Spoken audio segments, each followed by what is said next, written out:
ગર્વથી ગુજરાતી। એક માં દીકરીની એવી સત્ય ઘટના જે તમને ભાવુક કરી દેશે।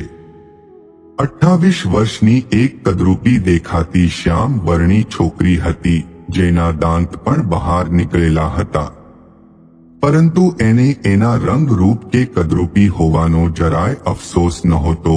એ હંમેશા ખુશ રહેતી હતી। એ ખાવાની પણ ખૂબ શોખીન હતી અને અભ્યાસમાં સાવ ડફોળ હતી। ખાવાનો શોખ વધારે પડતો હોવાથી એનું શરીર પણ બેડોળ થઈ ચૂક્યું હતું। એના અંદર એક ખૂબી હતી કે એ જ્યાં પણ હાજર હોય ત્યાં બધાને ખૂબ હસાવતી અને પોતે પણ ખૂબ હસતી ખુશ રહેતી।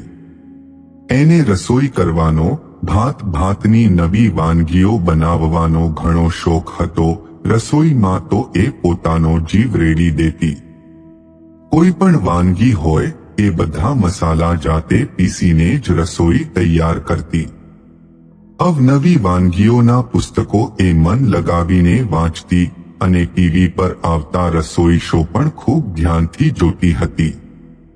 જ્યારે પણ એ રસોઈ બનાવતી તો ગુંજન કરતા કરતા ખુશીથી બનાવતી। ખીર, પૂરી, ગુલાબ જાંબુ, મોહનથાળ, ભજીયા, ઢોકળા હોય કે ખમણ, ચટણી હોય કે અથાણા, બધું જ એ ખૂબ સ્વાદિષ્ટ બનાવતી। જો એના ઘરે કોઈ મહેમાન આવ્યું હોય તો એના હાથની રસોઈની ખૂબ પ્રશંસા કરતા। રસોઈના શોખના કારણે એ રસોઈ કલામાં પારંગત બની ચૂકી હતી, પરંતુ એને મનહૂસ માનવામાં આવતી હતી। શ્યામ વર્ણી અને કદરૂપી દેખાતી હોવાની સાથે શરીરે પણ બેડોળ હોવાથી એને કોઈ પણ ન બોલાવતું, ન એને પ્રેમ કરતું। પણ હા, એની માં એને ખૂબ પ્રેમ કરતી હતી।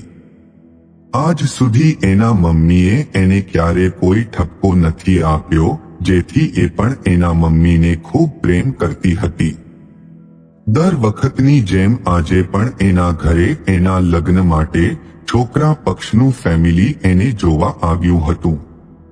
એ લોકોએ છોકરીના હાથની વાનગીઓની તો ઘણી પ્રશંસા કરી, પણ છોકરીને જોઈને એ લોકોએ તરત મોં બગાડી દીધું અને કંઈ પણ જવાબ આપ્યા વિના ચાલ્યા ગયા। એ છોકરી પણ તૈયાર થઈને ઘરમાં કોઈને કશું કીધા વિના ક્યાંક ચાલી ગઈ અને સીધી સાંજે ઘરે આવી। એ સાંજે ઘરે આવી ત્યારે ઘરનું વાતાવરણ ઘણું તંગ હતું।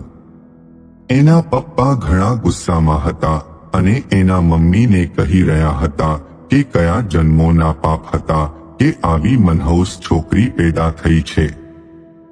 પરંતુ પપ્પાના મોઢેથી તો એ રોજ આવા શબ્દો સાંભળતી હતી, તો એને એના પપ્પાના આવા કડવા શબ્દોથી કોઈ ફરક નહોતો પડતો। આજે એ ખૂબ ખુશ હતી અને એના મમ્મીને કંઈક જણાવવા માંગતી હતી, પરંતુ એ પહેલા એણે કહ્યું કે માં, પહેલા મને કંઈક ખાવા માટે આપી દે, બહુ કકડીને ભૂખ લાગી છે। એના હાથમાં એક સર્ટિફિકેટ હતું અને એક ચેક પણ હતો, પરંતુ દર વખતે છોકરા પક્ષ નામો બગાડી જવાથી આજે માં પણ ખૂબ ગુસ્સામાં હતી અને ગુસ્સામાં જ એ શાકભાજી સમારી રહી હતી। એમણે દીકરીના સામે જોયા વિના જ કહ્યું કે સાચે જ તું મનહૂસ છે। કાશ જન્મી ત્યારે જ મરી ગઈ હોત તો આજે મારે આ દિવસ ન જોવો પડત। અત્યાર સુધી 500 છોકરાઓની વાત આવી હશે, પણ કોઈએ તને પસંદ ન કરી। એ છોકરી સાવ ઉદાસ થઈ ગઈ। એને માં પાસેથી આવા શબ્દો સાંભળવાની આશા નહોતી। એનું દિલ તૂટી ગયું। એ ઉદાસ થઈને બોલી, માં, શું હું ખરેખર મનહૂસ છું? માં, શું હું સાચે જ મરી જાઉં? આટલું બોલતા એનું ગળું બેસી ગયું અને ચહેરો લાલ થઈ ગયો। માં તો ગુસ્સામાં હતી। એમણે કહ્યું, હા, જા મરી જા, તો અમને બધાને શાંતિ મળે। એ છોકરી તરત પોતાના રૂમમાં ચાલી ગઈ અને એણે રૂમનું બારણું અંદરથી બંધ કરી લીધું।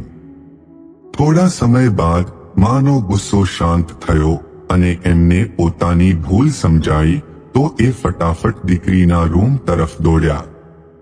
એમણે ઘણી બૂમો પાડી દીકરીને બોલાવી, પણ અંદરથી કોઈ જવાબ ન મળતા એમણે રૂમના બારણાને ધક્કો માર્યો. જોરથી ધક્કો મારવાથી દરવાજો ખુલી ગયો અને સામે જોયું તો દુપટ્ટાના સહારે જીભ બહાર નીકળી ચૂકેલી એ મનહૂસ દીકરીની લાશ લટકી રહી હતી. નીચે જમીન પર એક કાગળ, સર્ટિફિકેટ અને 1 લાખનો ચેક પડ્યો હતો. કાગળમાં લખ્યું હતું કે માં, આજ સુધી મેં તારું બધું જ કહ્યું માન્યું છે અને આજે તે મને મરવા માટે હા કહ્યું તો હું એ પણ માની રહી છું. આજથી તને કોઈ પણ એક મનહૂસ દીકરીની માં તરીકે નહીં બોલાવે. માં, મેં અભ્યાસમાં ઘણી કોશિશ કરી પણ મારા દિમાગમાં કંઈ ઉતરતું જ નહોતું. ભગવાને મને આવી બનાવી એમાં મારો શું વાંક? લગ્ન માટે કોઈ છોકરો મને જોવા આવે અને હું એને ન પસંદ આવી એમાં મારો શો વાંક? અત્યાર સુધી બધા લોકો મને કાળી, જાડી, મનહૂસ અને ઘણું બધું કહીને ચીઢવતા, પણ મને ક્યારે ખોટું નથી લાગ્યું. પરંતુ માં, આજે તારા મોઢેથી મનહૂસ શબ્દ સાંભળી મને ઘણું દુઃખ થયું. આજે હું નેશનલ લેવલ પર રસોઈની સ્પર્ધા હતી ત્યાં ગઈ હતી. મેં એમાં ભાગ લીધો હતો જેમાં મને ફર્સ્ટ પ્રાઇઝ મળ્યું છે, સાથે 1 લાખનો ચેક અને 5 સ્ટાર હોટેલમાં શેફ તરીકે નોકરી પણ મળી છે. અને માં, ખબર છે આજે મારા જીવનનો સૌથી વધારે ખુશીનો દિવસ હતો, કારણ કે આજે ત્યાં લોકોએ મને કહ્યું કે આ છોકરી કેટલી ભાગ્યશાળી છે. દીકરીએ બધા તરફથી પોતાની મશ્કરી, અપમાન સહન કરી લીધું, પણ આજે એની માં, જે એને જીવથી પણ વહાલી હતી, એના મોઢેથી એ મનહૂસ શબ્દ સહન ન કરી શકી અને પોતાનો જીવ ટૂંકાવી લીધો. માં પાસે પછતાવો કર્યા સિવાય કશું બાકી નહોતું રહ્યું. આજે એમણે પોતાની હોનહાર દીકરી હંમેશા માટે ગુમાવી દીધી. મિત્રો, ગુસ્સાના આવેશમાં આવી પોતાની સંતાનો સામે એવા શબ્દો ક્યારેય ન વાપરવા જેથી એ કોઈ ખોટું પગલું ભરવા માટે પ્રેરિત થાય.